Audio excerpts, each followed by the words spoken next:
All right, welcome to the fifth session of our study of Seminar 18. One interesting article that someone brought to my attention is by actually Joan Kopczak, where she mentions Lacan's idea of the semblante. And I just want to say a couple things about this incredible article, and I'll make it available in the Dropbox. It's called Sour Justice or Liberalist Envy. And it's an analysis of the kind of paradox of pleasure within liberal theories of justice and the way that psychoanalysis accounts for a theory or a kind of proper understanding of the problem of pleasure as a category and enjoyment. Kind of thought there's differences between the two, but she sort of, in some sense, conflates them. And it's interesting because I want to raise it for our purposes because it's a better way, a new way, I think, to get at the heart of what the semblante is about.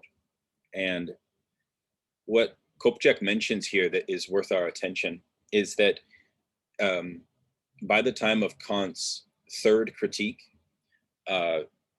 everything was about kind of grappling with the problematic of how the will can be kind of grounded on a condition which is not determined by self-interest.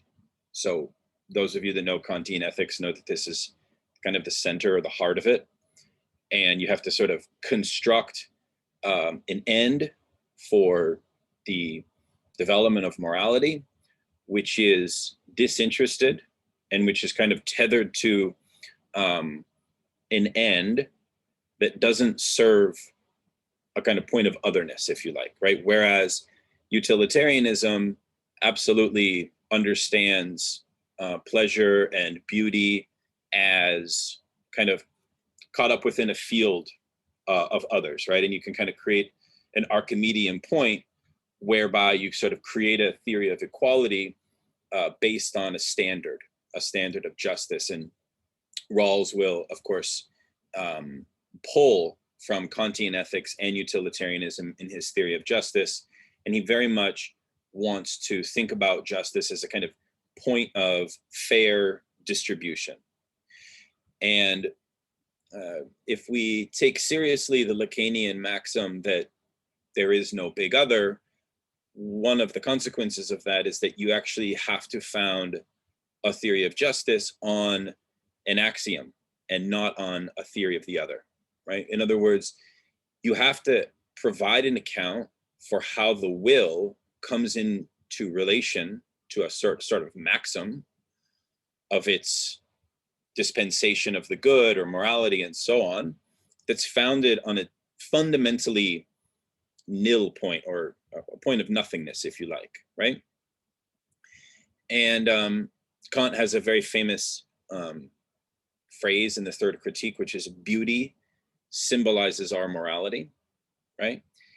And the idea there is that a will that envisions to itself no definite goal is incapable of achieving satisfaction, right? And the role of beauty thrives on Kant's insistence that the pleasure one takes in beauty depends on a sense of harmony, fitness, and balance, which is occasioned by beholding the beautiful object. But the basis of that, or the definition of that beautiful object, is derived from within, right? There's not a kind of alterity by which we define that beauty. It's fully consistent to its own properties, right?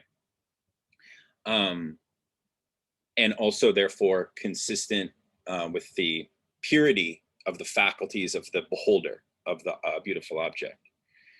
And Kopczak makes the point that where commentators on the third critique of Kant have misunderstood things is precisely in what Kant means by symbolizes. So beauty symbolizes our morality.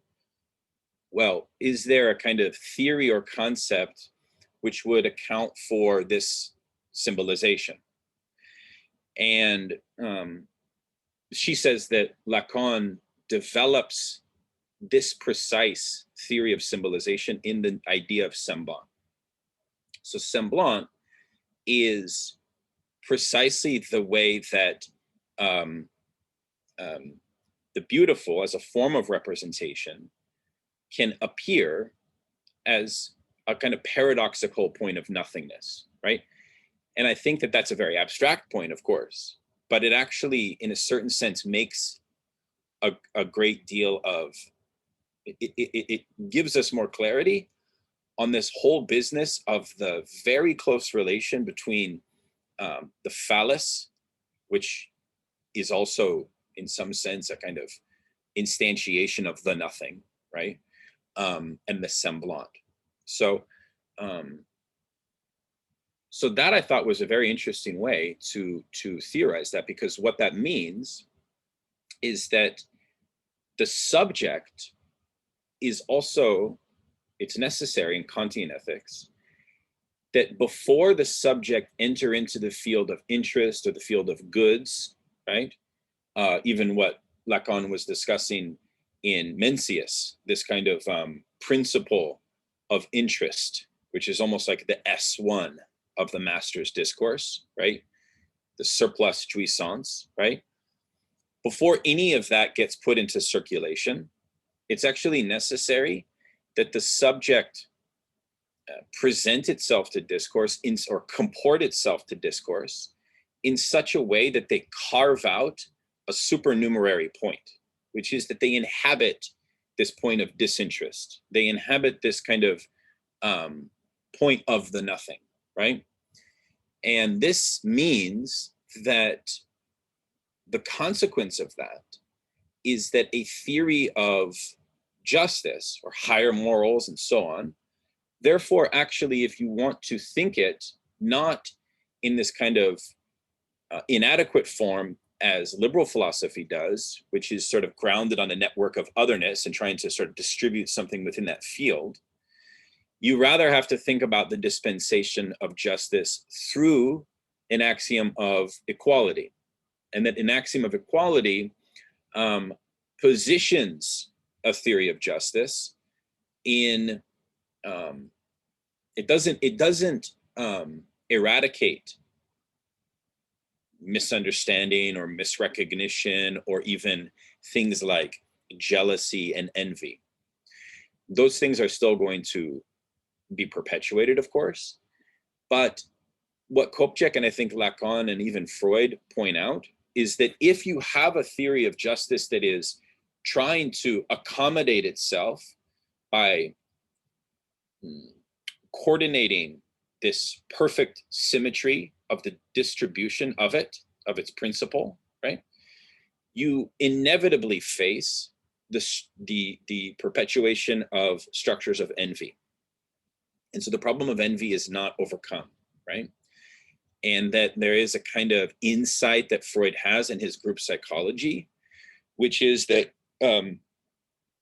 in fact, the liberal dream of a society in which fair distribution leads to a recognition of the other's pursuit of pleasure, the presupposition there is that the other's pursuit of pleasure is based on a kind of similarity of the other, of my own object of pursuit, must therefore also have some symmetry to the other's object of pursuit. And what Kopček shows is that that actually reproduces a kind of weird liberal theory of Oedipus, in which you have a necessary zone or an unnecessary kind of what she calls parental distributor at the heart of your social theory. And that this structure will enter into a cycle of envy. Now, what actually is envy? So envy is different than jealousy in the sense that jealousy has a knowledge of the object that the other possesses that I want, whereas envy is far more dangerous, and that Freud actually points out that envy is perpetuated when you have these kind of recognitive structures, in the sense that what envy tries to do is disrupt the other's access to any form of pleasure. And then you kind of get a negative gain or jouissance from the deprivation of the other's ability or capacity to receive pleasure. And this, I think, is precisely the structure of our contemporary politics in a certain way, right? This kind of problematic of envy, which kind of latches itself onto the social order and is very hard to disrupt. But if we think a form of equality which is axiomatic, what we're sort of able to do, and Badiou obviously offers an entire political, well, not political philosophy, but an entire theory of communism, which in point of fact tries to define a theory of justice on purely subjective libidinal terms, not tied up in economic relations of otherness or alterity, right?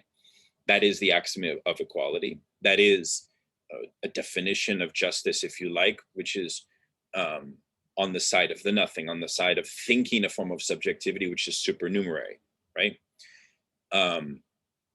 Thinking a form of the subject that is already taking into account that the only means by which the subject can truly access the singularity of their pleasure is through this kind of very strange, almost like highly singular form, right? So how do you sort of construct a social order that accounts for, I think we've already answered the question how to address the envy thing in a certain way through the axiom of equality, but how do you think about the structure of, this is something that I've been deeply interested in reading Kojin Karatani, because Karatani, I think, takes Kant's third critique, the critique of judgment, quite seriously, when he shows that, in fact, it is the sphere of culture in which certain forms of aggression, which we can include kind of forms of resentment and envy and so on, actually become the sort of optimal venue for filtering or processing these negative social affects. So what I'm trying to say is, like, psychoanalysis kind of shows us some structural warning, right, at the subjective level, that the perpetuation of negative social affects are like a recurring phenomenon, which we will always have to somehow concoct society to fend off or to manage adequately. But Karatani will say that in a capitalist social order, because the dominant mode of exchange is commodity exchange, the field of culture is deprived of a certain form of reciprocal exchange within its logic, such that commodification overwhelms it. But he sort of says optimistically, if you could think of a form of culture structured around reciprocal gift exchange, which is a whole, for those of us that study the structure of world history by Karatani, you'll remember that, he basically wishes to suggest that what you would enable is a sort of a de-intensification of both kind of social violence as well as a kind of more optimal management of human aggression, right? So I don't mean to treat Karatani as kind of like a social planner, although I am very curious about that, because I think for a lot of us, the question of what happens after a communist revolution, or even what happens in the wake of a movement of liberation, how does this death drive repetition bring subjectivity back into some deadlock, right?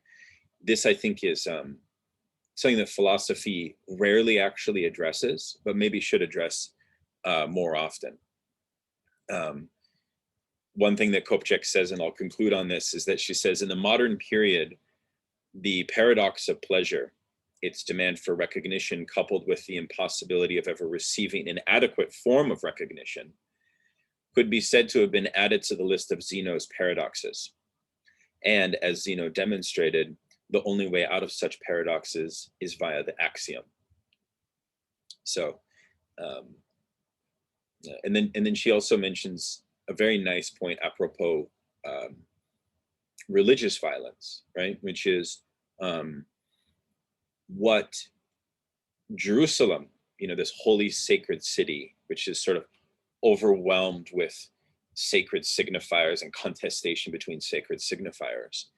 Well, the only way in which that symbolic space could be de-intensified is through a kind of theory of this semblance, right?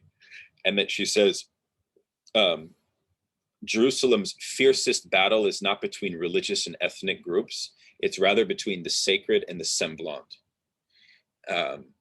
So what I like about this invocation of the semblant that Kopchak is giving us is that she's sort of trying to say that social orders need a point of fundamental indistinction, right? You need a kind of point of a kind of total non-relation, right? As a hook of non-meaning in some sense that grounds the principle of justice versus this, which itself, by the way, is kind of asubjective, right? This is not a kind of overly humanist version of justice. So it's definitely an anti-humanist orientation. So anyways, that's just another way into thinking the concept we're looking at. Let me share my screen here. Oh, hey, Levi, how are you? Hey, good. Doing good. Excited for tonight.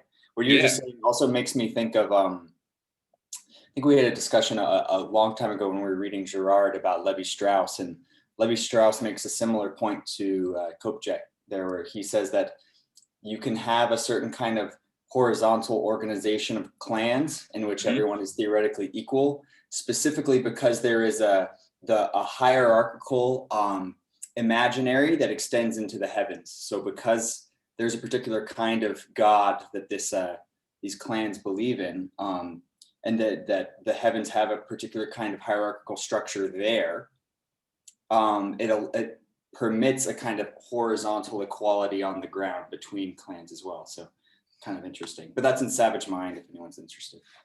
Yeah, I always love having you here because your Levi-Strauss's, your reading Levi-Strauss's is always really, really strong. And mine is not nearly as good. That's super helpful. Have you read this incredible book on Lacan and Levi-Strauss in French culture post World War II? No. It's an incredible book. It's about kinship and it's about the family, the structure of the family in French life, and the way that civic republicanism, so kind of conservative liberals within the French political order, abused the teachings of Lacan and Levi-Strauss to further a kind of anti-postmodernist defense of the nuclear family. And it just is interesting in part because it goes to show that, on the one hand, you can have this spectrum of Lacanians from Deleuze and Guattari all the way to like literal governmental politicians taking the discourse of Lacan in this case and applying them in such radically different ways. Wow. That's really, what is it called? The author is named Camille Robsitz. She's at Columbia University, and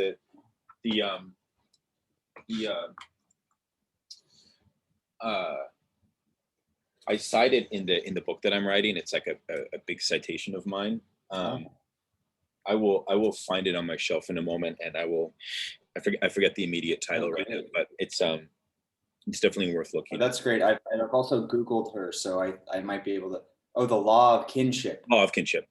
Ah, cool. All right, thank you. That's a very, very helpful recommendation for me as well. So yeah. Okay. Okay, Lacan, Seminar 18, day 5, Wednesday, the 10th of March, 1971. Okay, Lacan writes on the board, la chose, which is French for the thing, but he's written it differently than how it's usually pronounced. Okay. Am I present when I'm speaking to you? It is necessary that the thing I am addressing you about should be there.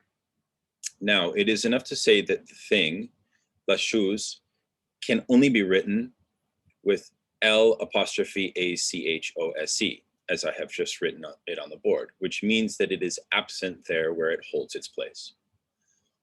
Or more exactly, that the O object which holds that place, when it is removed, when this O object is removed, only leaves in this place, only leaves the sexual act, as I emphasize it, namely castration.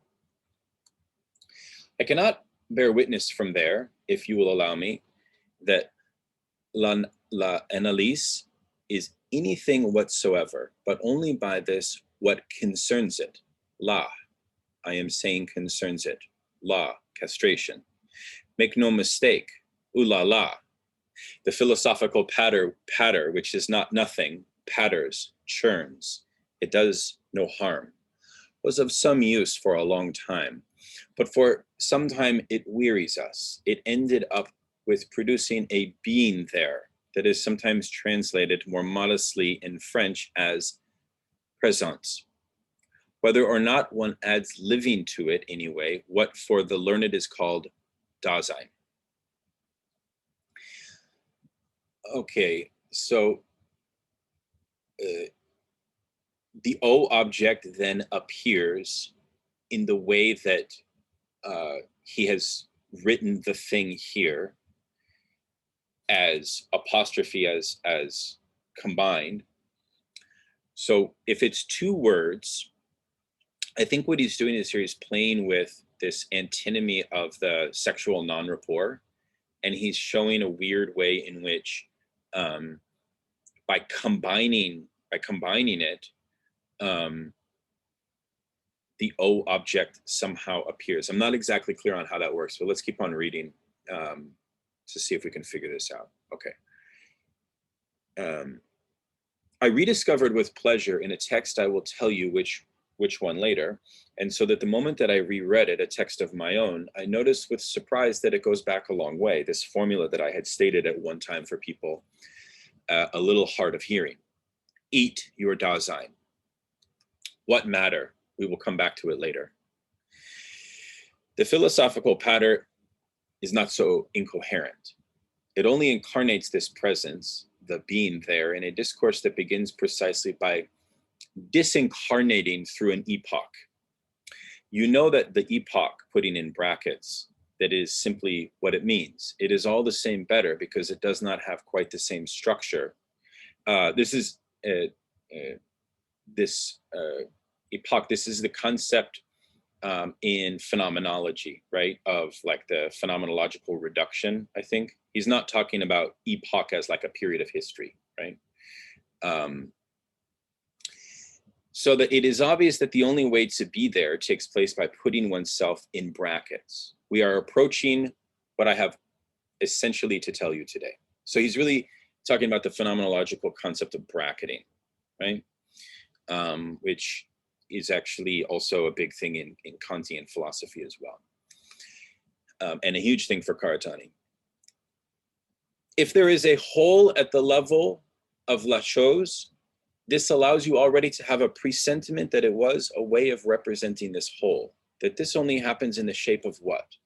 Let us take a quite derisory comparison in the shape of this retinal stain that the eye has not the slightest desire to become entangled with. When after it has fixed the sun, first of all, it looks around the landscape. It does not see in it its being there. The eye is no fool. There are for all of you a whole lot of Klein bottles of the eye. There is no philosophical pattern which does not, as you clearly see, fulfill. Here it's university office, whose limits I tried to give you last year. at the same time, moreover, as the limits of what you can do from inside, even if it is revolution. Wow, okay, so there is no philosophical pattern which does not, as you clearly see, fulfill here its university office. Okay, so he's talking about university discourse, and he's talking about that philosophy is conditioned by the university discourse, and that therefore it's limited, right? And that it kind of puts off the table the question of revolution, which we've looked at before. University discourse absolutely needs a discourse like the discourse of the analyst in order to see the very movement of its logic and structure. To denounce, as has been done, to denounce as logocentric the aforesaid presence, the idea, as they say, of the inspired word, in the name of the fact that the inspired word, of course, one could laugh at it, to make the word responsible for all the kinds of foolishness into which a certain discourse has strayed, and to lead us towards a mythical archy writing, uniquely constituted in short from what is perceived quite correctly as a certain blind point, that one can expose in everything that has been cogitated about writing, all of this scarcely makes an advance. One only ever speaks about something else in speaking about the thing, choose. One only ever speaks about something else when they're speaking about thing. Okay. So lots going on here. He's reintroduced this concept of the distinction between discourse and writing.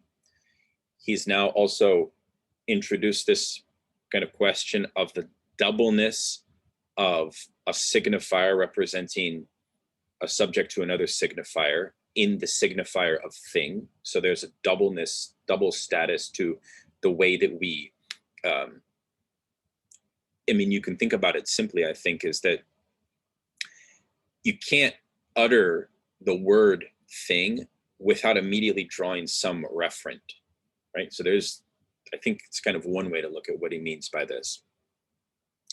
What I said for my part at one time, one should not be exaggerated. I am not always talking about the full word, and I think all the same that the great majority of you have never heard me in any way taking it into account. What I said about the full word is that it fills, elle remplit. This is one of the lucky finds of language. They are always rather pretty. It fulfills, remplit, the function of thing, which is on the board. The word, in other words, goes beyond the speaker always. The speaker is someone spoken. This is all the same, what I have been stating for some time. How can this be seen? This is what I would like to indicate in this year's seminar. Can you imagine I am still at, I would like, quote unquote, after the 20 years that this has been going on? Naturally, that is how things are, because after all, I did not say it. It has been clear for a long time. It has been clear, first of all, by the fact that you are there for me to show it to you. Only there you are, if what I am saying is true. Your being there is no more convincing than my own. What I have been showing, montrer, what I've been showing you, that means to show, for some time, is not sufficient for you to see it. I have to prove, démontrer it to you. So here he's referring to this notion of the act, right? That there's something in meaning that has to be enacted by the subject. To prove on this occasion is to say what I was showing, naturally not just anything, but I did not show you la chose, thing, like that. Thing precisely cannot be shown, it is proved. So then I will draw your attention to the things that I showed, insofar as you have not seen them, so that they can be proved. So then I will draw your attention to the things that I showed, insofar as you have not seen them. Okay. And it's only that way they can be proved. Okay. To play the card that is at stake today, we will call it, with all the ambiguity that it may represent, writing, l'écrit, writing. Okay. Writing, all the same, you cannot say that I have overburdened you with it. I mean that there really had to be extracted from me those that I collected one fine day because of my total incapacity to make myself understood by psychoanalysts. I mean, even those who remain tied in like that because they were not able to get on board elsewhere. Finally, it appeared to me that there were so many other people than they who, for their part, were interested in what I was saying. A little beginning of an absent being there, that I let these écrits out. And then, faith, they were consumed like that in a much larger circle than, in short, you represent. If I am to believe the figures that my editor gives me, he's talking about how many people read his book.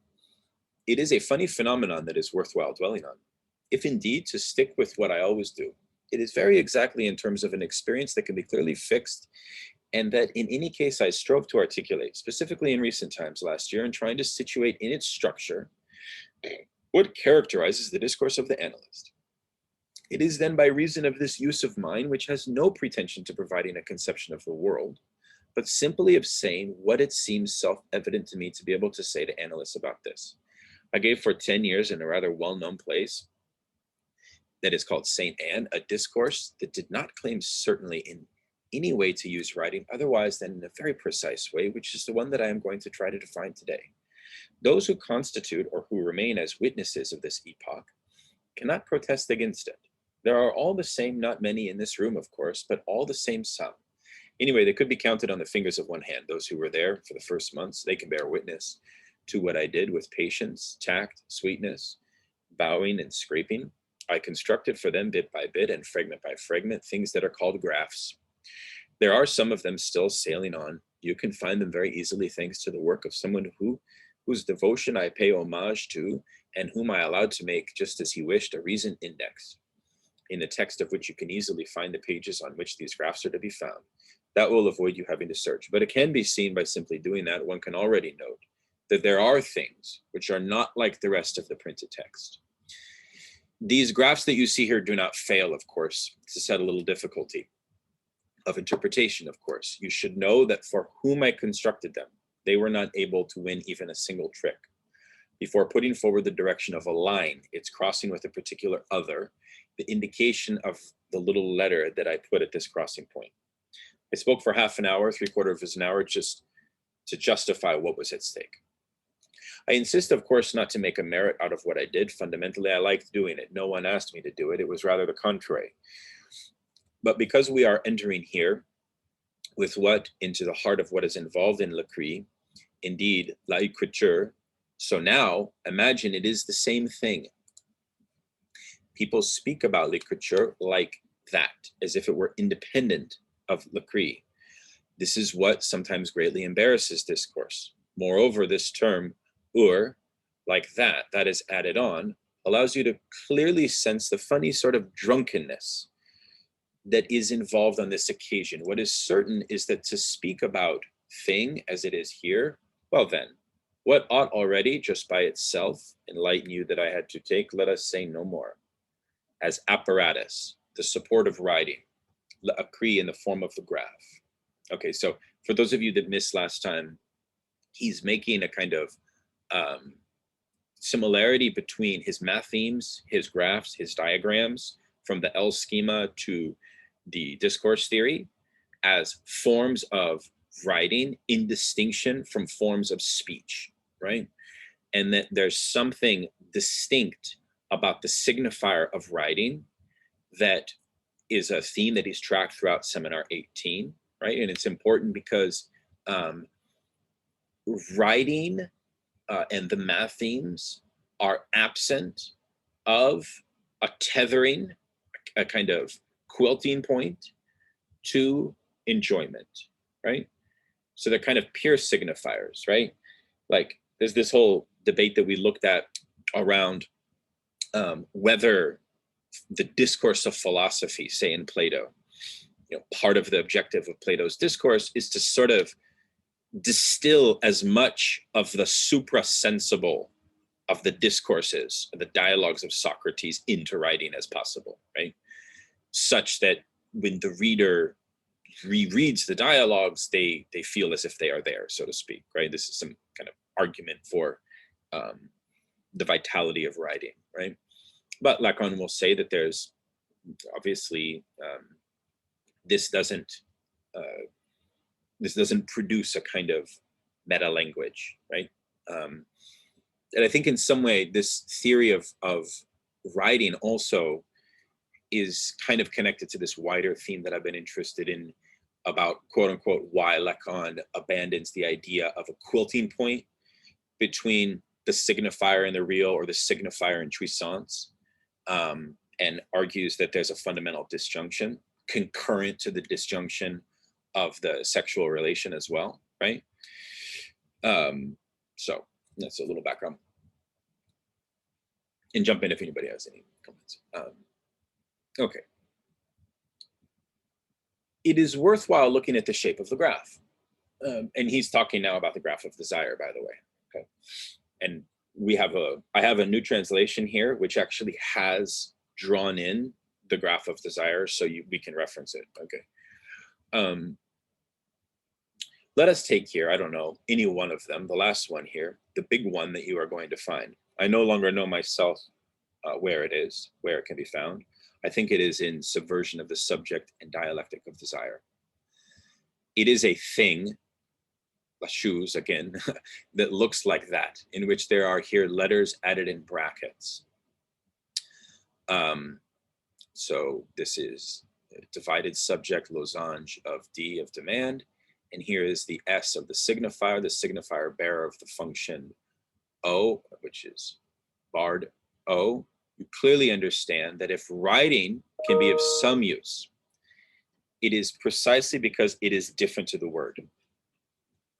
Who can take support on the word? The word cannot express S. The word cannot express signifier and the O object, for example. Only if it is based on that, even if it were only the shape, of course. It ought to remember that this shape does not work without there being here the other line, cutting the first, hopefully you all can see that, marked at these points of intersection of signifier O and of O itself. That there is here a capital I. I apologize for these infringements, but after all, some people have this figure enough in their heads for this to be enough for them, and for the others, good God, let them consult the proper page. What is certain is that one cannot but, at least through this figure, feel oneself, let us say, called on to answer the requirement of what it commands when you begin to interpret it. Everything depends, of course, on the sense that you are going to give to capital O. There was one proposed in the writing where I happened to insert it, and then the sense that is imposed for all the others is not all that free. We can go back to the graph of desire in a moment. Let me just finish what he says about it, and then we can go back. What is certain is that what is proper to what, anyway, I think, is certainly sufficiently specified for you since, namely that this graph, this one like all the others, and not simply mine, I will tell you that in a moment, that this graph, what it represents, is what is called, in the evolved language that has been given to us little by the questioning of mathematics by logic, is what is called a topology. And there is no topology without writing. You have even perhaps been able to notice, if you ever really open the Analytics of Aristotle, that in it there is a little beginning of topology, which consists precisely in making holes in what is written. All animals are mortal. You say animals, and you say mortal, and you put in their place the high point of writing, namely a quite simple letter. So it is perhaps true, that this was facilitated for them by some particular affinity or other that they had with the letter. One cannot really say how. On this, you can consult things that are very, very attractive. As Mr. James Favier said about some artifice of fakery, forcing, involved in the invention of logic with regard to what can rather sanely be called the norms of writing, les normes of les énormes, even though both are true. I am suggesting in passing to you today that this has something to do with, let us say, the fact of Euclid. Okay, so let's take a look at the graph of desire. It's interesting the way that he's setting up the graph of desire, almost in a way where he's kind of in this strange place where he's saying, you know, these old diagrams that I put together to demonstrate my teaching, remember last time where he said very clearly they're not a guidepost, they're not to be treated as the heart of my teaching, right? They only come after, or they are only to be fooled around with in a way such that you learn something in the act of interpretation, in the act of interpreting them, right? On their own, they don't deliver a meaning of his discourse, right? It's actually the written prose, the prosaic part of his teaching that must be engaged with. And I think part of the reason that is, I don't know if others would agree with this, is that because he's sort of structuring his teachings on a loose model of free association itself, it would make sense that you need to kind of latch on for the ride of the transmission itself, right? And that the meaning is found in the movement itself. Whereas the math themes kind of stand apart from that. So anyways, I don't know if anybody wants to look at this together or have any questions about it. It's been a little while since I've analyzed it.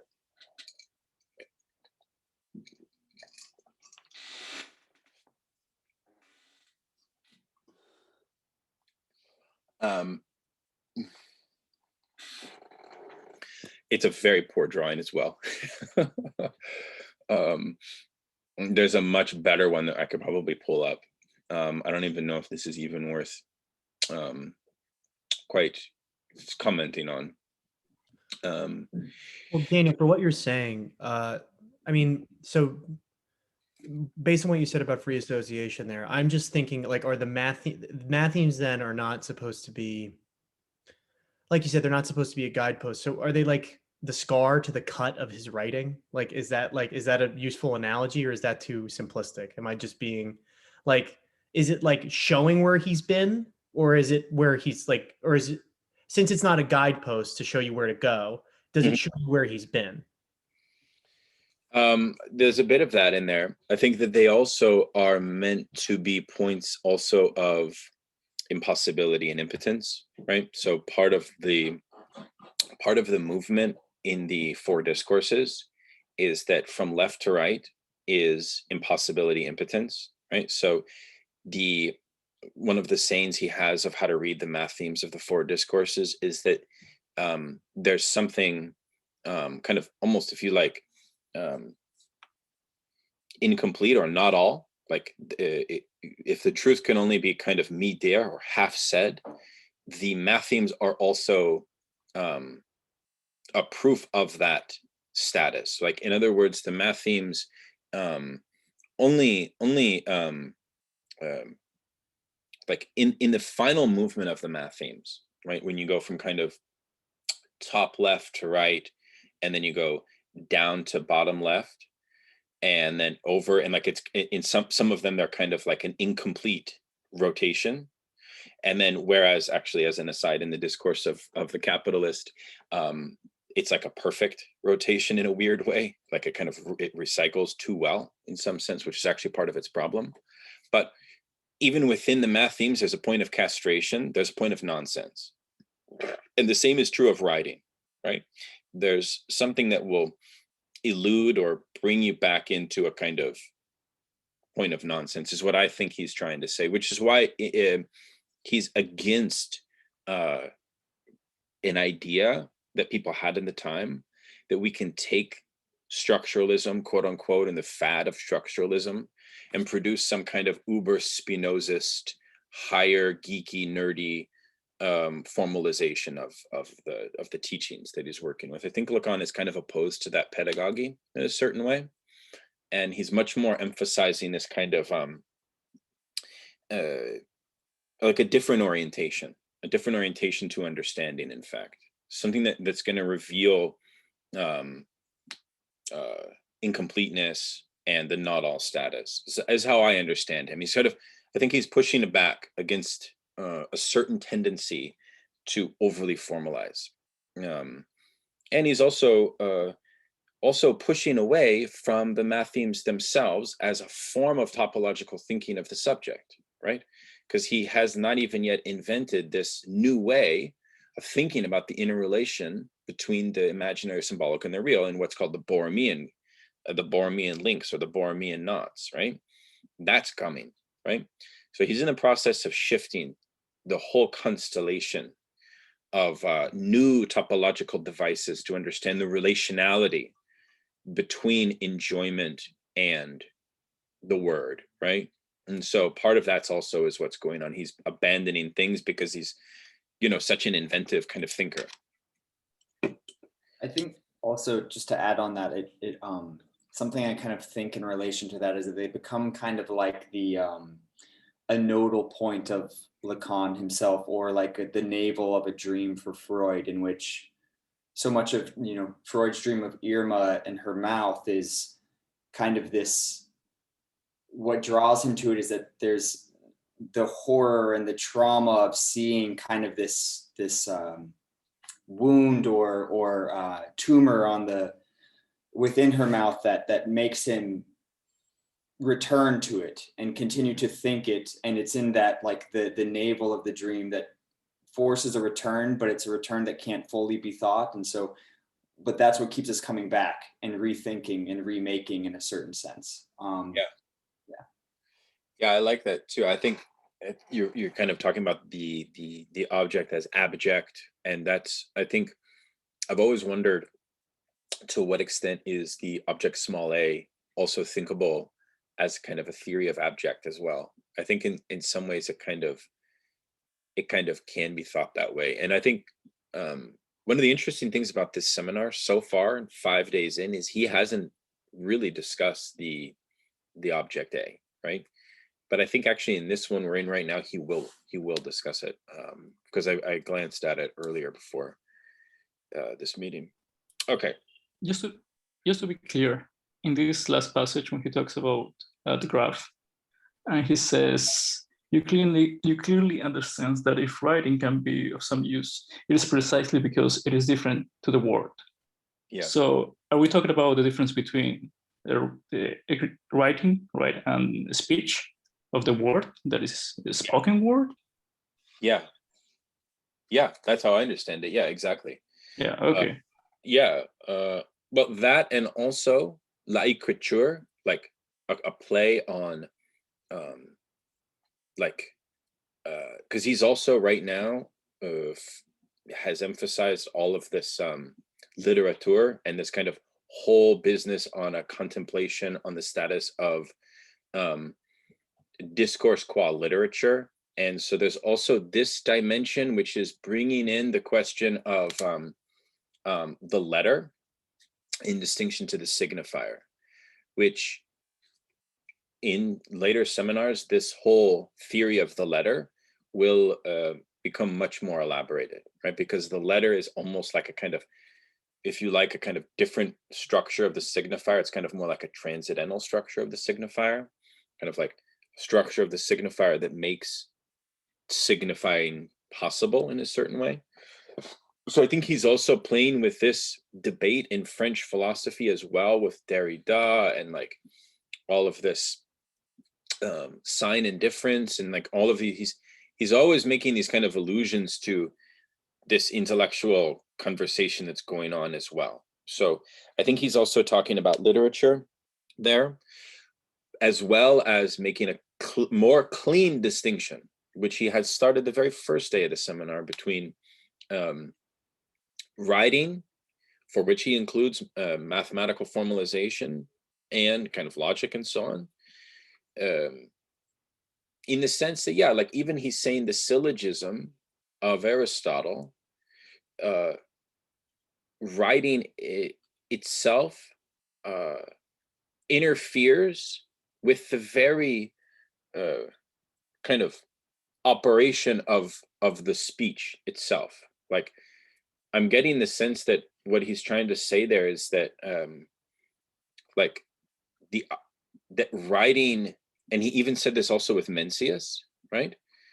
That Mencius has some theory of a certain signifier that's already a part of speech, which alienates speech from itself. And I think he's also wanting to say that that is also kind of the signifier of writing in a weird way. But I'm not fully sure on that. I think hopefully we can be more clear as we go. Okay. Okay, so I was right here. There you are. Yeah. And again, he keeps on talking about this, the presence of the audience here. Remember before, what did he refer to the presence of the audience as? He referred to them as a unit of pressurized surplus enjoyment. A pressurized kind of vessel in some sense. And now he's talking about the presence of the other as also determinative in language or in speech. Okay. There you are, because I can only throw out in passing, since after all it has to be checked out. I do not see why from time to time I would not give, even to people very experienced in a certain area, a little suggestion that they will perhaps laugh at, because they have noticed it a long time ago. I do not see why, in effect, they would not have noticed the fact that a triangle, because this is the start, that a triangle is nothing other than a writing, or an decree, precisely. And that the fact that you define equal in it as metrically superimposable, that goes against it. It is a writing where the metrically superimposable can be talked about. This does absolutely not depend on the separation. It depends on you, the talker. No matter how you write the triangle, even if you do it like that, you will demonstrate the history of this isosceles triangle, namely that if there are two equal sides, the two other angles are equal. It is enough for you to have made this little writing, because it is never much better than the way in which I have just written it, the figure of an isosceles triangle. They were people who had gifts for writing, huh? That does not take them very far. One could perhaps go a little further. For the moment, let us record the following in any case, which is that they very clearly perceived, these are the Euclidean geometers, right? They very clearly perceived what a postulate was, and that this has no other definition than the following, which is that in the demand that one makes to the listener, in order not to say right away a hook, crochet, in this demand, this is what is not required of discourse by the simple fact of the graph. Okay. Let's read this again. In the demand that one makes to the listener, in order not to say right away a hook in this demand, this is what is not required of discourse by the simple fact of the graph. Okay, so I see.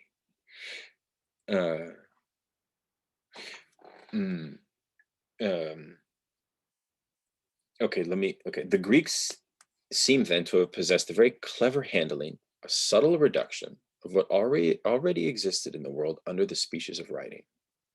It was extremely useful. It is quite clear that there is no question of empire, if you will allow me the word, even the slightest empiricism, without the support of writing.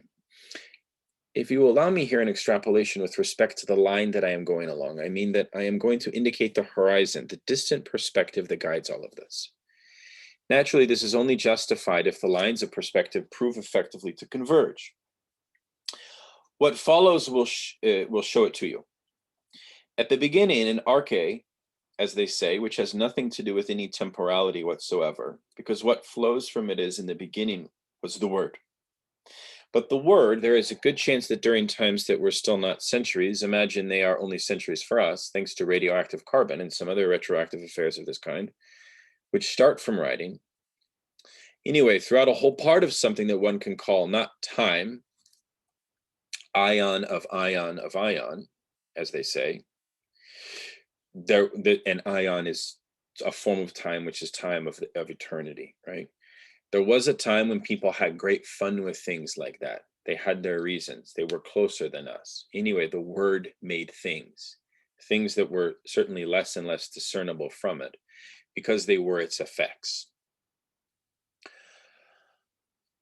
Okay, so let's flag this question of how the principle of an isosceles triangle can be uttered in speech compared to when it is graphed.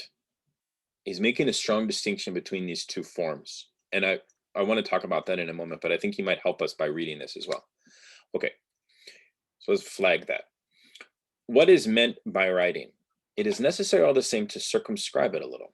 It is quite clear and certain when one sees what it is usual to call writing that it is something that in a way rebounds on the word. About the dwelling place of the word, we have, I think, said enough the last few times to see that our discovery is, at the very least, closely articulated with the fact that there is no sexual relationship, as I defined it. Okay, so the dwelling place of the word rebounds on the fact that there is no sexual relationship, or if you wish, that the sexual relationship is the word itself. So that makes sense now if we look at the very beginning of the seminar, when he presents the word thing, and it's doubled, right? It's split in half in some sense. You must admit that all the same, that leaves something to be desired, moreover. I think that you know something about it.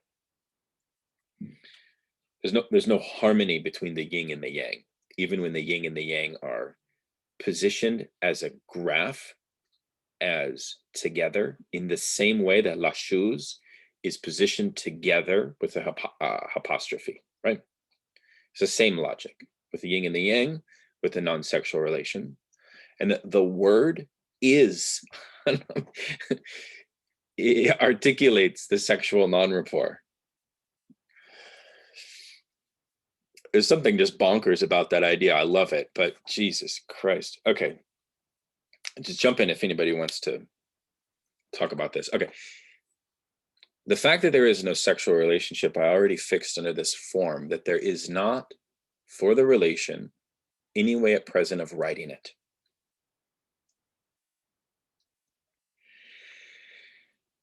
So then, is he saying then that when you write the isosceles triangle, that you don't capture all of it? That there's something missing? Is that what is he saying there about the isosceles triangle, in the difference between how he describes its composition versus how it appears? Could anybody help us with that?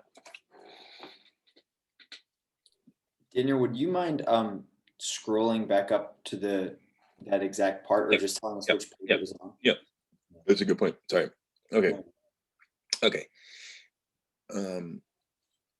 Part of it, we should also say, is that maybe complicated by the fact that the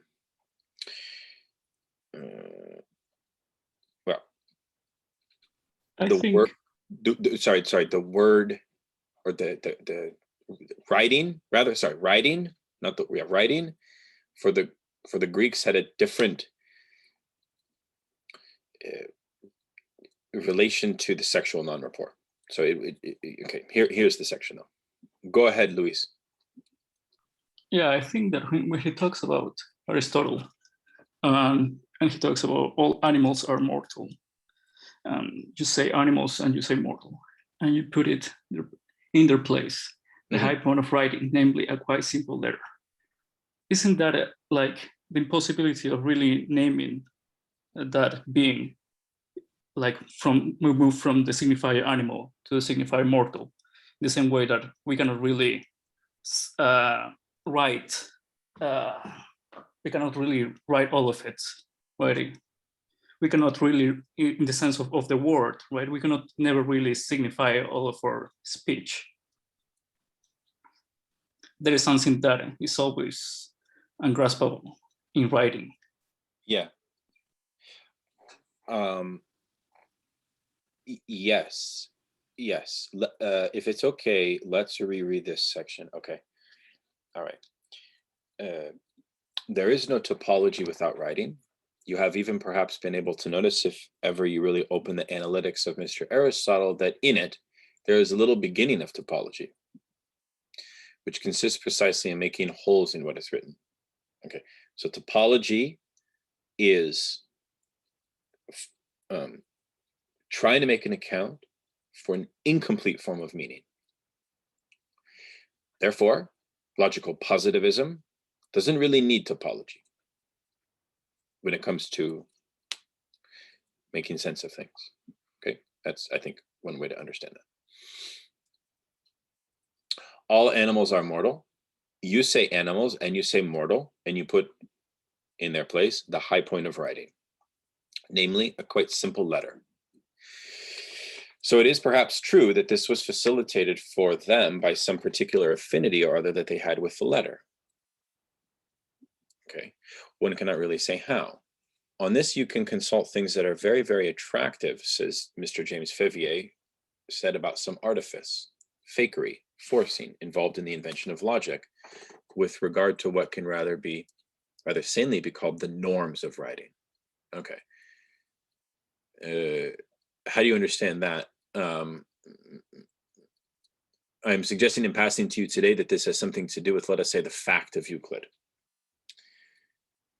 Is that does that mean that he's saying that the Greeks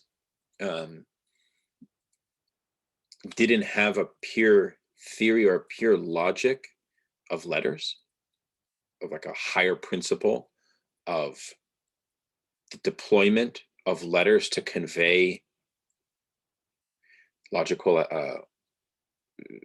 speech and language and so on? Is that kind of what he's saying there? I think yeah, exactly. Like this guy, whoever this guy is, Favier, who says there's a fundamental fakery at the very core of the invention of logic. Okay, that's interesting. Okay. I think maybe partly my interpretation as well is that you're doing Euclid, like doing like a certain kind of mathematics or geometry, you are like externalizing thought or speech onto a physical object, right? So you're taking some idea of a perfect shape or a perfect thing that doesn't actually exist in the real world. You have to exclude what is real, I guess. Like there is no perfect isosceles triangle out in the world. It doesn't exist. But you have to, in order to do math or to calculate, you often like assume like a perfection. So there's in doing that writing, and in writing itself, even in a novel or whatever, so much must be excluded so that something can be written. Yes. Maybe so what I was thinking as well is like this is part of the fakery or the artifice, is to talk about an isosceles triangle as if it is the thing that exists, or it is but actually it doesn't exist. So there's a fakery in that, but it's also a helpful fakery in some sense. Yes, very nice, very nice. I think it would have benefited his discourse if he would have precisely honed in on the point you made, which was this question of the fact that in material reality, the question of the perfection, it's speaking about something which precisely does not have a referent in the material world. Okay, yeah, that's really helpful. Okay, I can only throw out in passing, since after all it has to be checked out. I don't see why I also from time to time would not give, even to people very experienced in a certain area, a little suggestion that they will perhaps laugh at, because okay, so we've already gone over this. Actually, let's go down. No matter how you write the triangle, even if you do it like that, you will demonstrate the history of the isosceles triangle, namely that if there are two equal sides, the two other angles are equal. It is enough for you to have made this little writing, because it is never much better than the way in which I have just written it, the figure of an isosceles triangle. They were people who had gifts for writing. that does not take them very far. Okay. Because why? Because they didn't understand this incompleteness of the form of writing, or this sort of weird dimension of the unthought kind of domain there that we just talked about. Is, yeah, okay.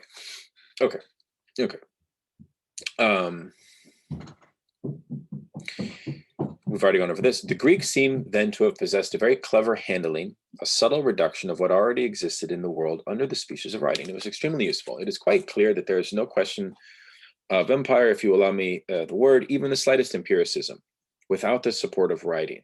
So that's important. Writing allowed for Greek knowledge to gain, to hold with it the potential for empirical, right? i.e. sense knowledge, empirical, experiential knowledge, etc., is also premised on writing, right? That's, I think, very important. If you allow me here an extrapolation with respect to the line that I'm going along, I mean that I'm going to indicate the horizon, the distant perspective that guides all of this. Naturally, this is only justified in the lines of perspective prove effectively to converge. What follows will show it to you. At the beginning, an arche, as they say, which has nothing to do with any temporality whatsoever, because what flows from it is, in the beginning, the word. Now we're clear on why that's the case. Okay. But the word, there's a good chance that during times that we're still not centuries, imagine they are only centuries for us, there was a time when people had great fun with things like that. They had their reasons. They were closer than us. Anyway, the word made things that were certainly less and less discernible from it, because they were its effects. I think if I may make a hypothesis, he's kind of, because I also remember Madeleine Dullard's book, Boys and Nothing More, where he talks about what is the boys in relationship to the critiques of Derrida. And here he's actually talking about, from what I think so, is proposing that, well, the speech is actually the beginning, and writing almost makes language transcendental, right? So it's because the voice itself, what he talks about is the non-relationship. It is what cannot be, what is ambiguous in itself, is speech, and writing makes it something concrete and objective. Yeah. And you're saying this is the reverse of Derrida's claim?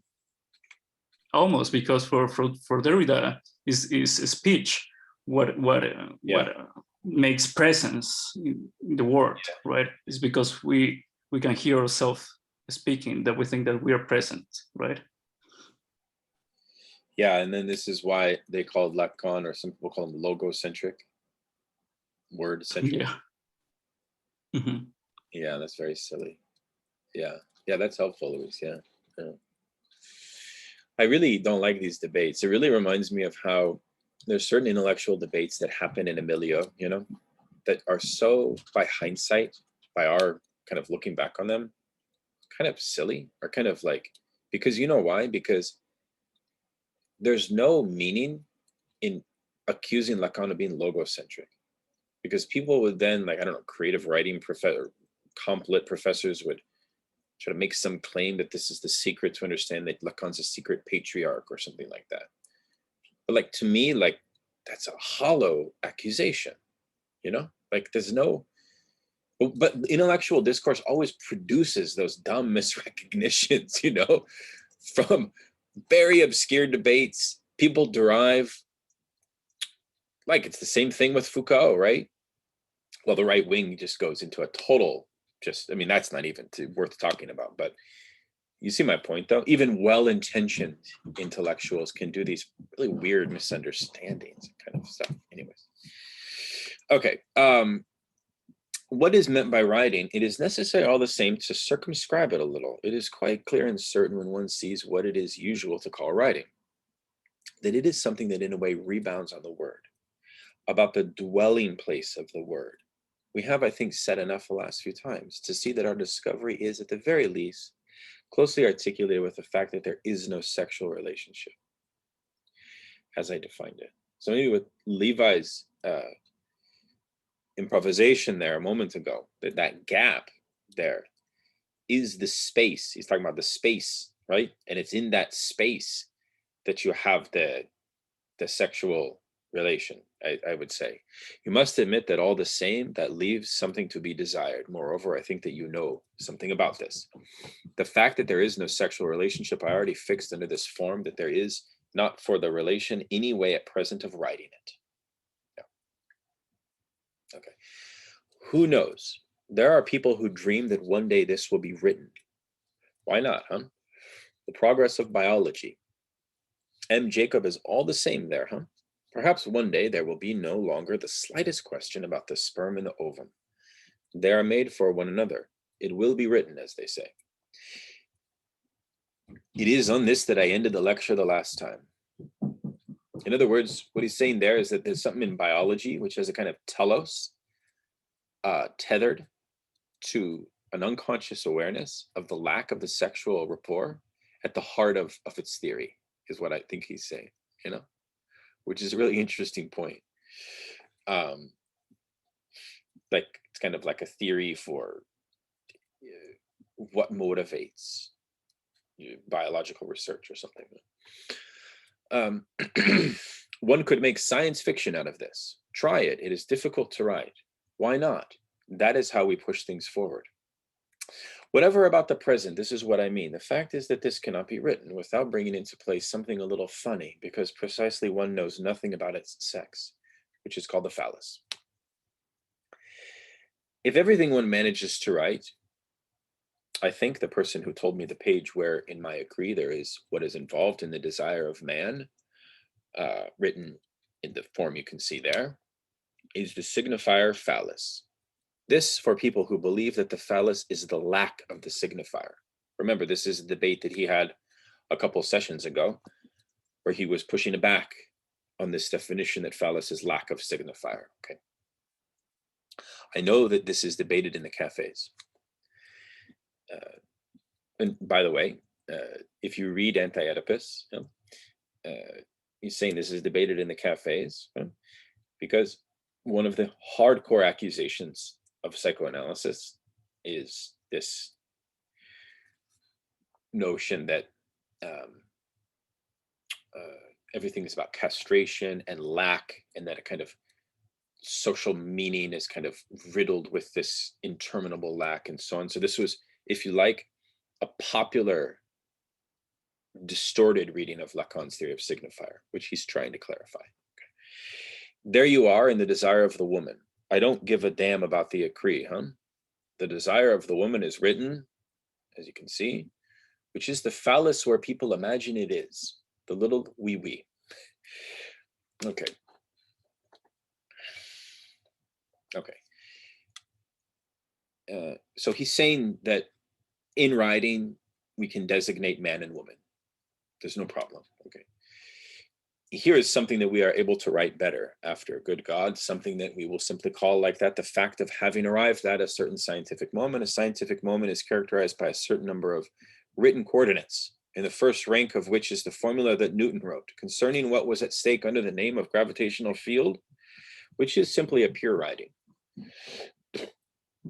No one has yet managed to give any substantial support, a shadow of verisimilitude to what this writing states, which seems up to the present a little hard because people cannot manage to resorb it into the schema of other fields where, like that, people have more substantial ideas. I think maybe one interesting definition of semblance would be kind of like a relationship to science, which insists that this strange disjunction that he's indicating, which is that, like, okay, the theory of evolution has never been proved, it has to constantly be reproved, or similarly, even here, when you take Newtonian physics and put it in writing, there's this gap which has to be almost filled with semblance in a way, right? That kind of space there. So semblance is like that which covers over sexual non-rapport, as he calls it. The electromagnetic field gives you an image. Magnetism is always a little bit animal. The gravitational field, for its part, is not. It's a funny contraption. When I think of these gentlemen, and soon these ladies and gentlemen, who stroll around in this absolutely sublime place, which is certainly one of the incarnations of the sexual object, the moon.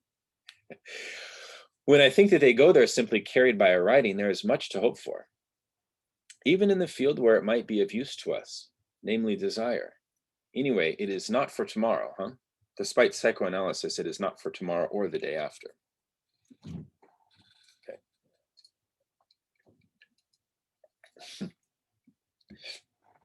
That's a funny line. I know that account on Twitter is Lacan sans context, that guy, you know. He would take this quote and tweet it, the one about the moon. It's a perfect, strange thing for him to say. Okay. Here then is writing insofar as it is something one can speak about. How? There is something that surprises me, even though it comes from the pen of a very special book that has been published by Armand Collin.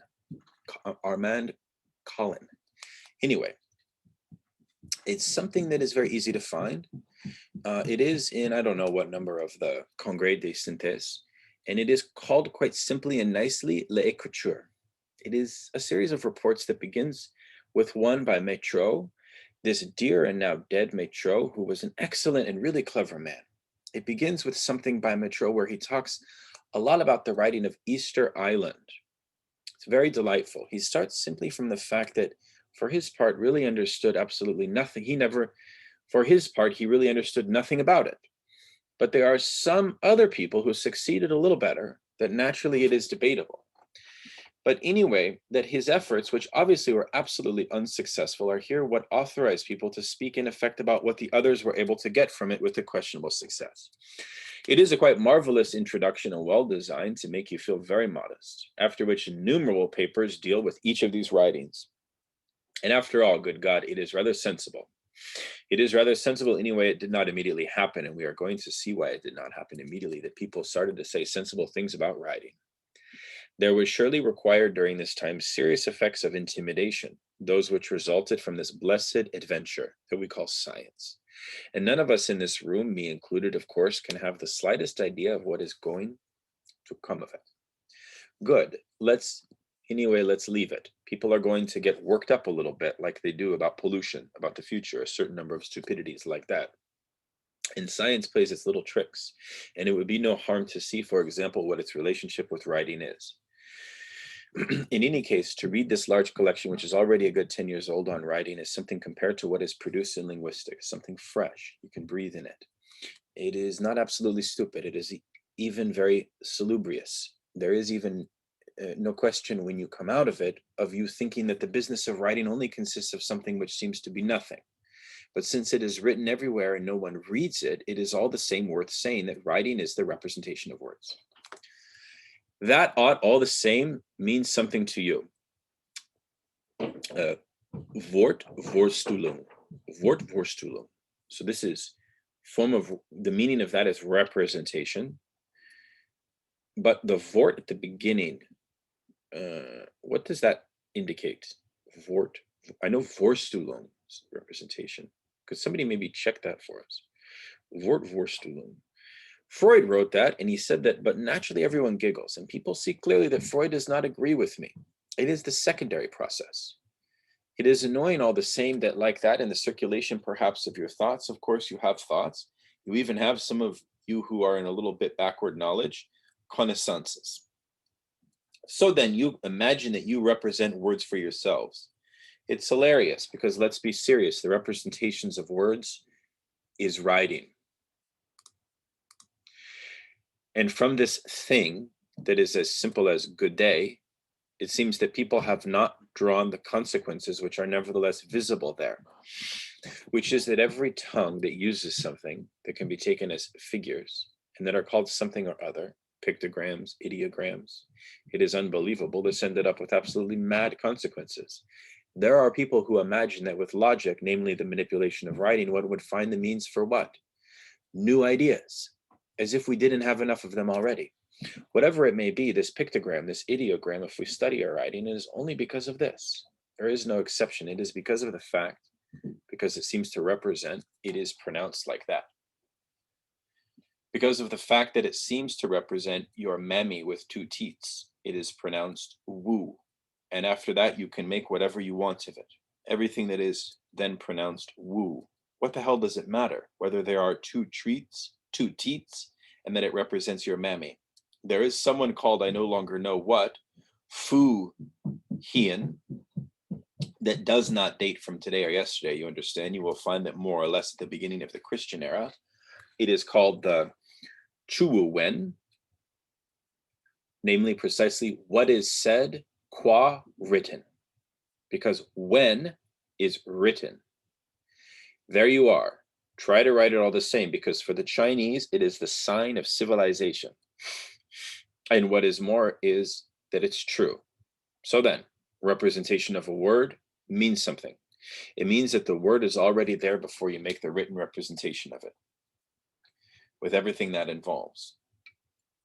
What it involves is that the gentleman from Chu Wen had already discovered at the beginning of our era that one of the most essential sources of writing is what is called, what he believes he has to call, because he still has prejudices, the little darling.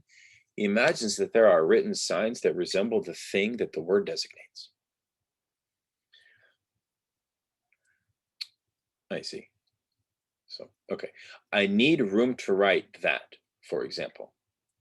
That's it, isn't it? What is it? It's a man. Ah, the people who knew that. They have been taught things. It is obvious that this for you is a man, what is represented. What I mean is how is it the image of a man? There is the head and the legs, I completely agree, and why not? There are dreamers. For my part, what I see there is rather an inner leg. Why not? There is something funny. The fact is all the same that we have signs since the yin. The yin, there is some little time. This has lasted at least 200 years. Yes. Sorry, hold on.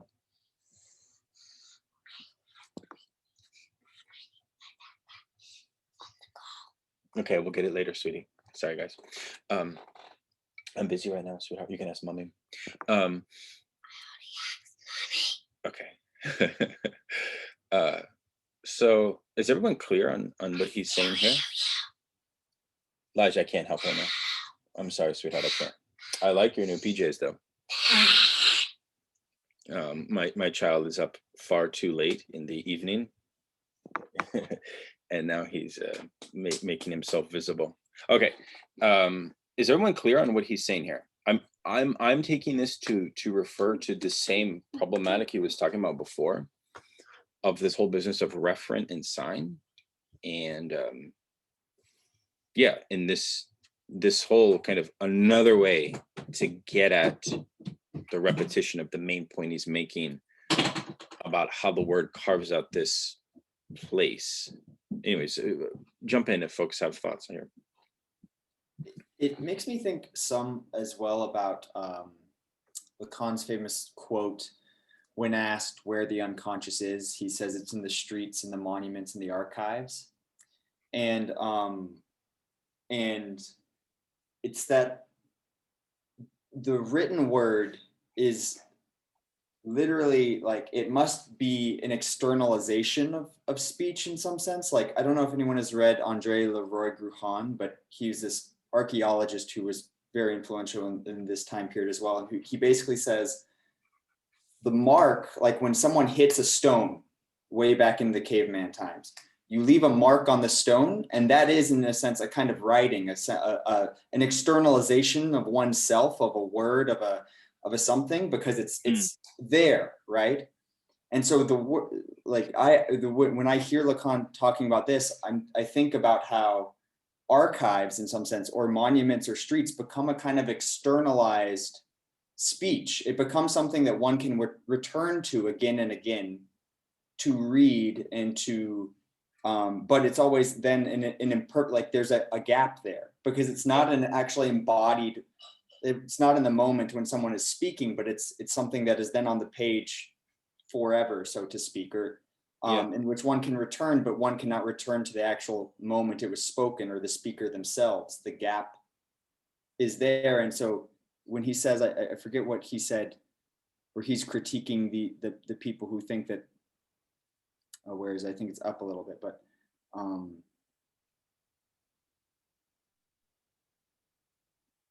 yeah, but I mean, basically this is kind of part of my understanding of it, is like there's this gap when it is written, we necessarily need to leave things out, or Yeah. But that's how learning happens. But through that learning, then it's the gap is incorporated, if that makes sense. Yeah, but also that in representation, we assume that a stable or clear signified emerges in the act of representation, and he also wishes to suggest that this is not the case. And he's given us a prior way to understand that through this kind of idea of the metonymy of signifiers, and his kind of inversion of de Saussure. But now he's giving us another way to look at this problem of signification of the sign and the referent and all of that through this very interesting kind of theory of writing. And he's then connecting that to the sexual non-rapport. So I'm pretty clear on this, but I like Lacan. Like, I think what's nice about Lacan is that we come here to learn, and in the sense that he gives you piece by piece a composite of something bigger. So I'm compelled to continue to add to and enrich my understanding of this, for which I only have a partial one at the moment. Okay, there's something funny. The fact is all the same that we have signs since the yin. The yin, there is some little time. This has lasted 200 years, 2,000 years, but before. And we still have these signs, and this proves that all the same, they know something about writing. They are found on tortoise shells. There were people, fortune tellers, people like us, who scribbled alongside other things that were put on the tortoise shell in order to give a commentary on it in writing. This probably created a greater effect than you believe. There is something in effect it vaguely resembles. I do not know why I'm telling you this. I'm telling you this because I am letting myself be drawn along. I still have things to tell you. I'm allowing myself to be drawn along all the same. It's done. Good. So then there is something that you see like that. That is good enough, right? Good. We will follow it because, and here he's writing on the board these signs. As you know, writing does not let go from one day to the next. If you are depending on the audio visual, you can stick around. You will still have writing for a while because I tell you that it is the support of science. Science is going to abandon its support just like that. It is all the same in these little scribblings that your fate is going to be played out. Just as at the time of the yin, the little scribblings that these guys did in their little corners, guys like me, and there are a lot of them. So then you follow me epoch by epoch. You go down the chu to the chu, right? And after that, you have the tin, right? The epoch when they burned the books. He was someone. He had the books burned, this tin. He understood things. He was an emperor. It did not last 20 years. Right away, writing started up again. And all the more painstakingly, anyway, I will spare you the different forms of Chinese writing, because the essential relationship of the writing with what was used to inscribe it, the quill, is absolutely superb. Anyway, I do not want to anticipate what this gives us as regards the value of the instrument, the quill. Well, you follow that, right? And then after a while, what do you find? You do not find at all what you are expecting, the dear little darling here, which is called the Zhen. I am pronouncing it right, or I am pronouncing it wrong. In any case, I did not put in the tone. I apologize if there is a Chinese here. They are very sensitive to that, the tone. This is even what proves one of the ways of proving the primacy of the word. It is that in the four of the contemporary present ways, this does not mean that in the Chinese world, the four usual ways of saying precisely This comes at the right moment of saying I. Well, that means four things at once, and which are not at all unrelated. Anyway, I'm going to let myself be carried along. Perhaps I will tell you, I will often take it into account when I have carefully practiced the four pronunciations of the yi. There is I, there is I, there you are. And this has not at all the same meaning, but I have learned from a very learned man that this has its place in linguistic consciousness. I mean that the tone itself, and that is why it is necessary to look at this more than once before talking about arbitrariness, that the tone itself has for them an indicative substantial value. And why reject that when there is a tongue much more within our reach, English, whose modulatory effects are obviously quite seductive? Naturally, of course, it would be completely exaggerated to say that it has a relationship with the meaning. Only for that, you have to give the word meaning a weight that it does not have, because the miracle, the marvel of something that proves that from language, there is something to be made. I mean, the witticism that depends precisely on nonsense. Because anyway, if one refers to some other writings which have been published, one might have said to oneself that it is all the same, not for nothing, that I wrote the agency of the letter in the unconscious. I did not say that the agency of the signifier. I remember we talked about this distinction. This dear Lacanian signifier that people say when people mean that I wrongly stole it from Saussure. Yes, the fact that the dream is a rebus, as Freud says, is naturally not something that will make me yield for a single instant on the fact that the unconscious is structured like a language, only it is a language in the midst of which there appeared its writing. That does not mean, of course, that one should put the slightest faith, and when indeed we do so, in these figures that stroll around in dreams.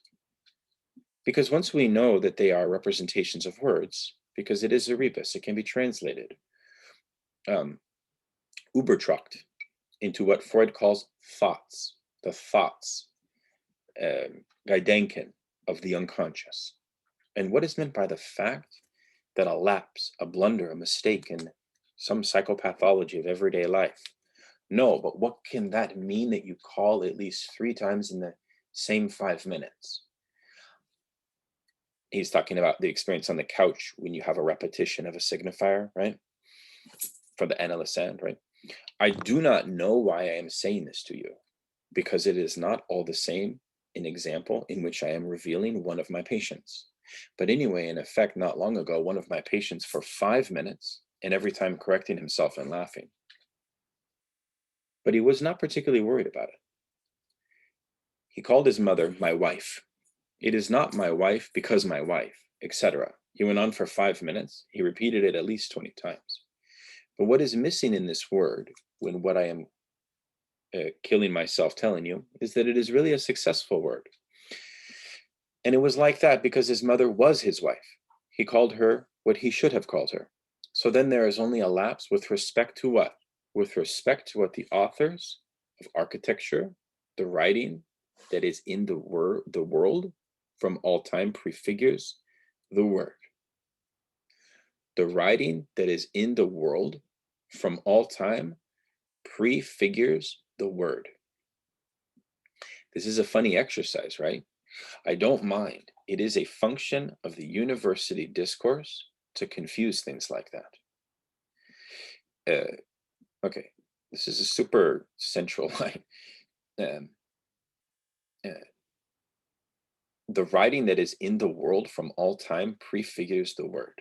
So the writing, which he's referring to as his diagrams and the mathemes, also are a sign. When he says they are a sign of your destiny, you should also read that in a philosophical sense, in the sense that he also calls them your oracles. And then he says every so often, people like me, he's now talking about himself as a philosopher in some sense, or not a philosopher, but like a higher than a philosopher, like a kind of sage or something like that, right? Establish writing, which somehow determines the structure of letters, not even signifiers, right? In the sense that a Lacanian and a Lacan forms a symptom in a Lacanian way. Have you ever heard this crazy idea? You see the point I'm trying to make, right? I think it's kind of something like that, right? Very, very, but he's also attesting to the fact that the repetition of signifiers in free association points to a higher mystery of the letters, and the letters being that which is kind of well, what's the relationship between letters and writing? Yeah, because if writing is taking on this almost quasi sacred status, I almost want to say,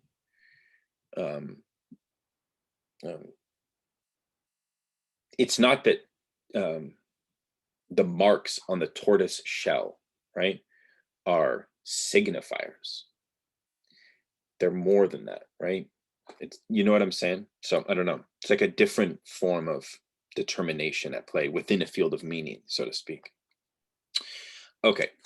I think, well, just to briefly go off that again, I think it's really important, like what you said really relates to what he said about Easter Island as well, right? It was the idea that someone wrote about Easter Island, but incorrectly, that then allowed everyone else to go to the symptom to correct it, right? So it is the error and the mark that allows something else to happen. Yeah.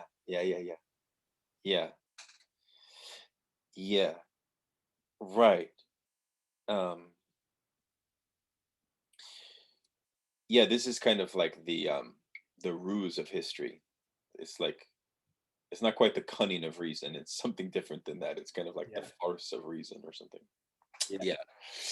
Okay, cool. Okay, so then we are going to have a new figure of progress, which is the coming into the world, the emergence. It is a substitute given to this idea of evolution, which ends up, as you know, at the top of the animal scale, with this conscience that characterizes us, thanks to which we shine with a brilliance that you know all about. So then it appears in the world of programming. I will only take up this remark, in effect, that there would be no conceivable programming without writing, in order to remark from another angle that the symptom, lapse, faulty action, psychopathology of everyday life, does not have, cannot be sustained, has no meaning, unless you start from the idea that what you have to say is programmed, namely written. Naturally, if he writes, my wife, instead of my mother, there is no doubt that it is a lapse, but there is no lapse except kalami, even when it is a lapsus linguae, because the tongue for its part knows very well what it has to do. It is a little phallus that tickles nice and gently. When it has something to say, well, then it says. There was already someone called Aesop who said that it was at once the best and the worst. That means many things. So here he's saying that the phallus speaks in the position of the agency of discourse, if you like. That makes quite a lot of sense, because it's the kind of way that he's talking about it. It's not the penis, it's the kind of rather the instrument that makes a harmony. He says, remember the beautiful definition he gave of phallus last time. It's the instrument which gives a harmony to the sexual non-rapport. That's what puts it to use. And then he used a metaphor of learning how to ski. Because when you learn how to ski, it's like you're first facing the clumsy fact of the sexual non-rapport. The phallus could be thought as a kind of metaphor, in a way, of the instrument which harmonizes your body and gets you into a kind of energetic attunement to the otherwise awkward placement of your legs in the way to learn how to ski, right? Same with riding a bike and so on. Is using that as a way of thinking the phallus within a field of meaning and discourse, in the sense that it's automatic, right? The phallus follows the program. The phallus follows the script in some sense, you see? Right? Okay.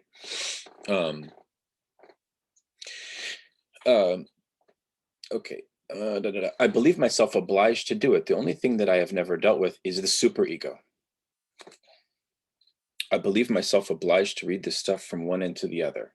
That's how things are, to be sure of the things that are affirmed or demonstrated by my experience of everyday life.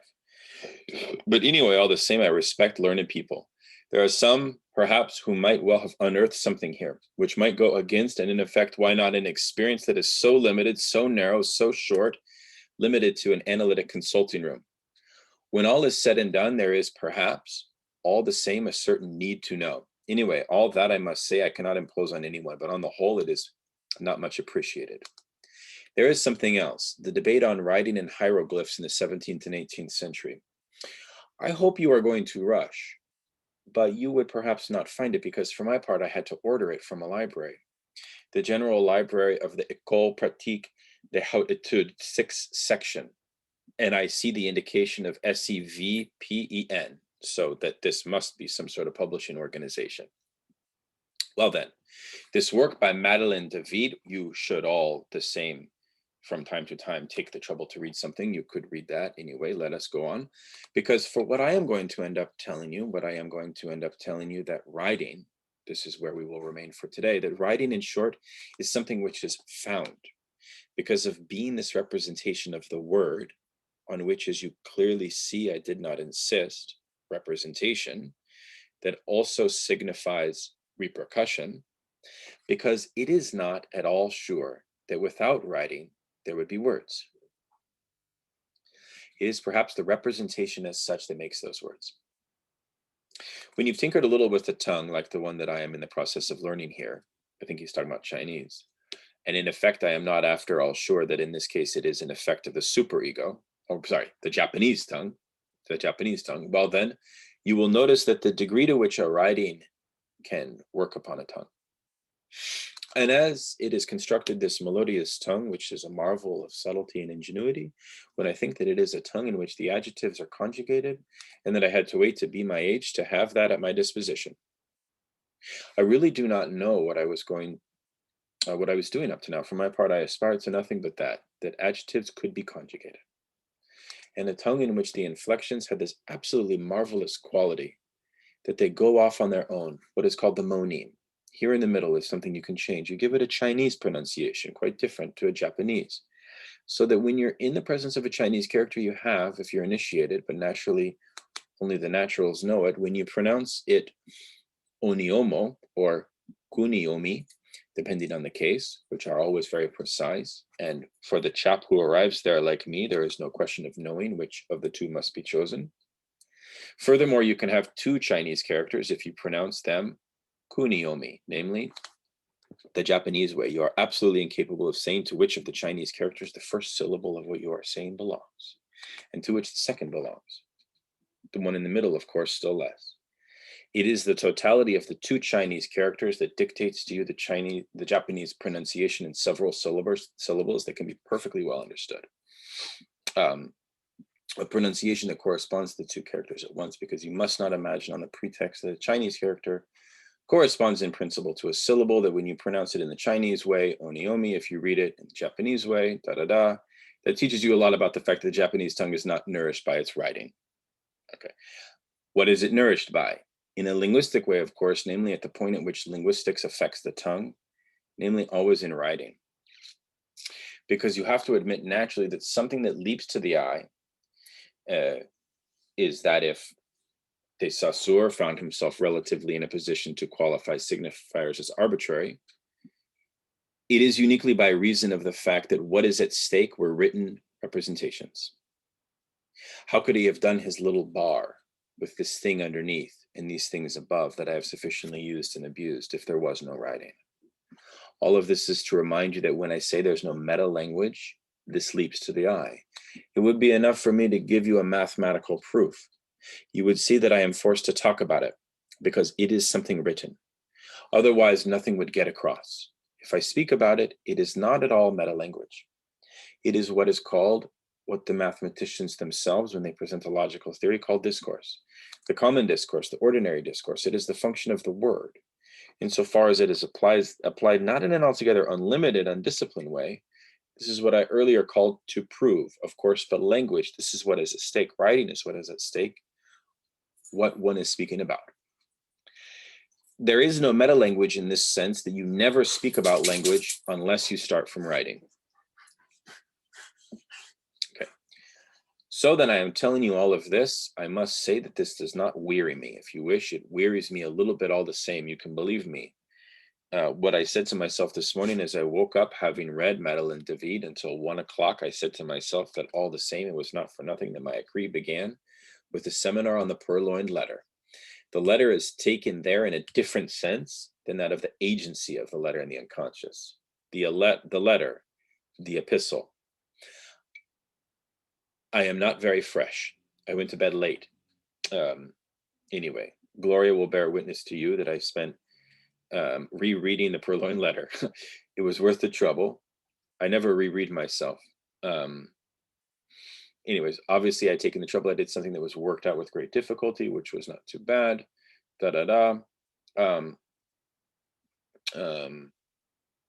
So here's what he says. In speaking about the purloined letter, the function of the letter, you will remember perhaps this letter that the Queen receives. You've perhaps read the story by Poe that is in question. The Queen receives a rather funny letter. We will never know what was in it. This is precisely what is essential. It is that one will never know what is in it. And all the same, nothing contradicts the fact that she is the only one who knows it when all is said and done. Moreover, to set the police on it, you understand it is all the same necessary. She clearly has the idea in any case. This would give no information to anyone. There is something which is that it is certain that it has a meaning. And since it comes from a certain duke of something or other who has addressed himself to her, if the king gets his hands on it, even if he understands nothing, he will say all the same, there is something funny going on. And God knows where that might lead. I regret the old business this led to in the past. It led the Queen to the scaffold. So then at this point, I cannot do for you the thing I did on what Poe did under the title of Purloined Letter, that I translated like that approximately, La Lettre in Souffrance. Well, then read that between now and the next time, okay? Because that will perhaps allow me to continue to bring out, to support you, what you see converging in my discourse on page 31 of écrit. What I am talking about and speaking about what is at stake, you have perhaps vaguely heard talk of the effect of the displacement of the letter, of the way it changed hands. As you know, the minister pinched it from the Queen, after which Dupin, Poe's genius, right? The most cunning of the cunning, who is not as cunning as all that, but Poe for his part is cunning. Namely, that Poe for his part is the narrator of the story. Here I am opening a parenthesis, the narrator of the story. This is of general importance. Is he the one who writes it? Ask yourself this question when you read Proust. It is very necessary to pose it because otherwise you are screwed. You think that the narrator of the story is a simple someone like that, a little asthmatic, and after all, a bit of a dope in his adventures. Only you do not at all have the impression when you've worked on Proust that it is in any way stupid. It is not what Proust says about the narrator. It is something different that he writes. From page 31, in a particular page, you will see when I speak about the letter, of its conveyance, of the way in which the minister took it from the Queen, or when Dupin takes the baton from the minister and the consequences that result from being the one who holds this letter. That means perhaps to have the possibility of relaxation, this letter. You will see that from this page to this page, what I am talking about, I am the one who wrote it. Well, I will not tell you. What I am talking about is the phallus. And I would even say more. No one has ever spoken better about it. This is why I am asking you to consult it. It will teach you something. Okay. Interesting, he's revisiting Purloined Letter. Very, very interesting. Well, that was pretty good. And I see Kayam is here. Hello, my friend, how are you?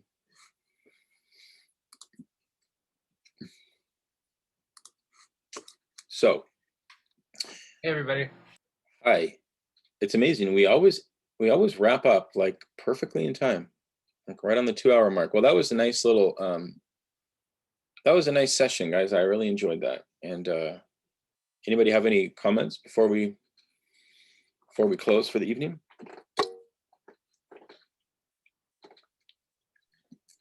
I just thought I would make one quick comment about empire and empiricism.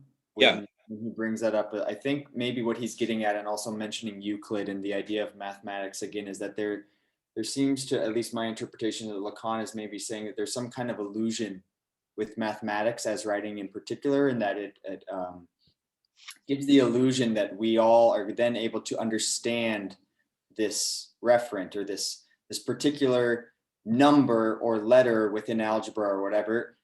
We can all get it. It's universal and it all means the same thing. And that is what actually allows science to work so well. Yeah. And what allows empire to grow so quickly. Yeah. But his allusion to Proust and now the Purloined Letters say, even in mathematics in some sense, or this written form, there is a disjuncture between the narrator, so to speak, and the written word. This is just my interpretation, or maybe where I'm going with it. So. Oh, that's a nice observation, Levi. Yeah, that's very nice. Yeah.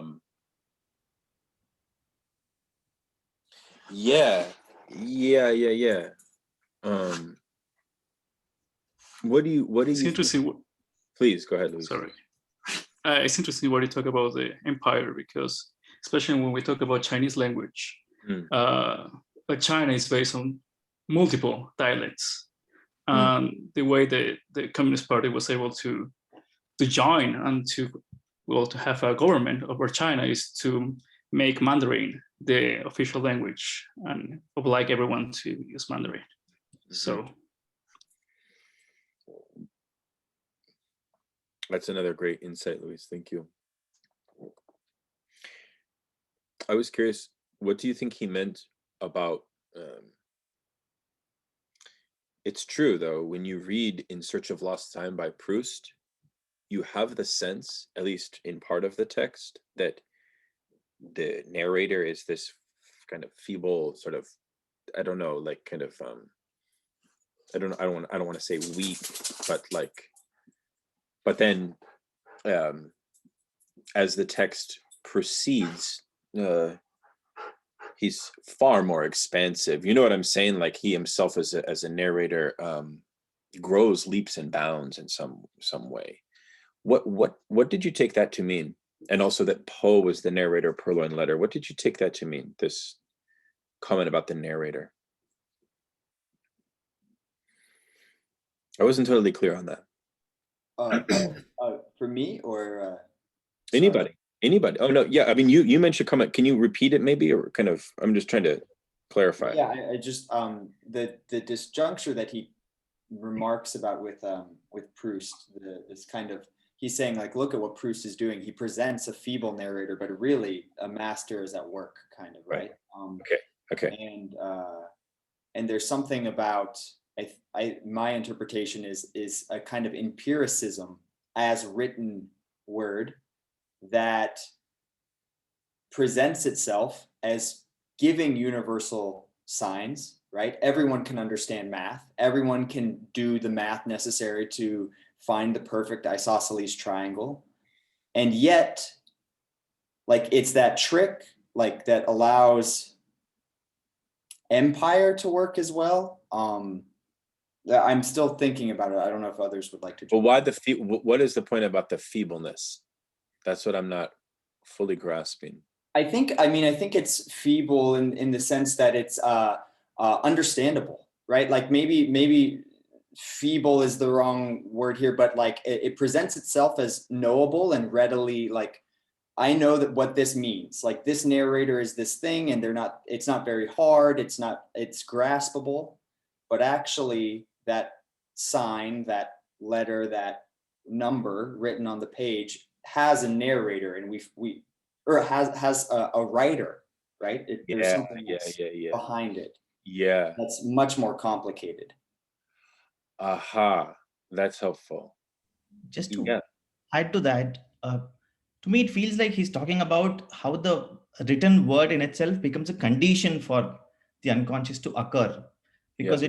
it, just to add, like maybe because of the university discourse, Yeah. sort of caught in reproducing knowledge and not producing knowledge, Uh-huh. that like the monument and the archive, it makes it understandable that you think you know what the narrator is saying, that he is feeble, but it's not the case. So Yeah. Yeah. Or maybe it's a certain literary device of even a strategy of kind of a human identification with the reader in a certain sense, in full cognizance that what's being written is so profound, and yet still it's just Marcel, a kind of just an ordinary kind of guy nonetheless. Yeah, that's interesting. So there's something therefore human, all too human, in the distinction between the logic of the phallus, which is the kind of secret that ties the fact that the letter always reaches its destination, is different than the singular writer, right? Is obviously there has to be a strong distinction there. Yeah, this is a really good way to get at the logic of phallus, I feel, through these examples. Far better than some of these kind of overly biologized ways of talking about phallus that people often do, or overly gender even as well. So yeah, I think this is good. It's interesting. He also links the left of, sorry. No, go ahead. And he also links the phallus with the tongue. So yeah. It's a different way that is anti-biological. Yeah, right. Yeah, thank you. That's a good catch. Yeah. It's a weird definition of phallus to say it as this organ of an instrument of harmonization. Like, you learn a new instrument, you learn a new language, and you're flexing your phallus. It's a very weird way to think about it, but that's what he's giving us in a way, so I think this is going to be good too because Encore, the very famous Encore, is 2 seminars away here. So the fact that we have kind of mastered this one is going to really help us as we reread Encore, I think that's one benefit of reading Seminar 18 as well. Kayam, were you going to say something, Kayam? I thought I saw that you unmuted. Oh yeah, I was really interested in the comment on Proust. There's not a lot there. Does he talk about Proust elsewhere? Not to my knowledge. No, I don't think so. It would be nice, but we could do a check on that. I'm not totally sure. I know that there's nothing elaborate, or I would know of a kind of study dedicated to it and so on, but nothing too elaborate.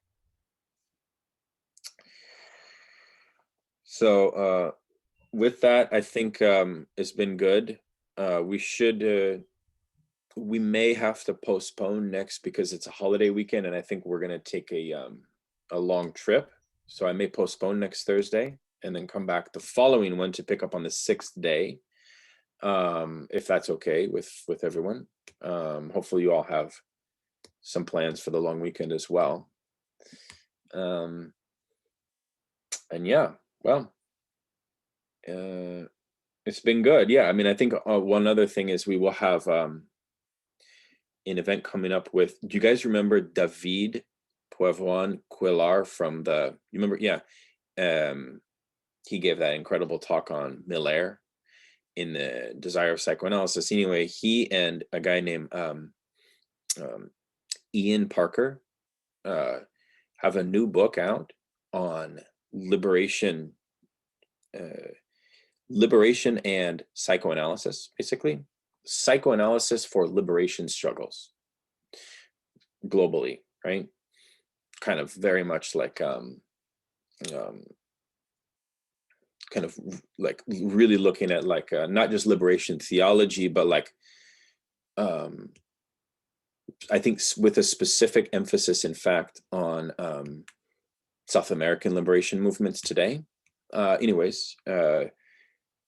They've agreed to give a seminar on their new book to our study group, which is to be really cool because, you know, Ian Parker is also the Lacanian analyst who removed himself as a member of Miller's association after he published the trans article, you know. He's also a committed Trotskyist as well. Very admirable in my opinion. So that's going to be super cool. Something to look forward to, hopefully in August, I think. Okay, my friends. Oh, and Andrew's here too. I didn't even see you. What's going on? He must have stepped away. Anyways, all the best. Thank you so much, everyone. Thanks. See you guys. Thanks, everyone. You're well.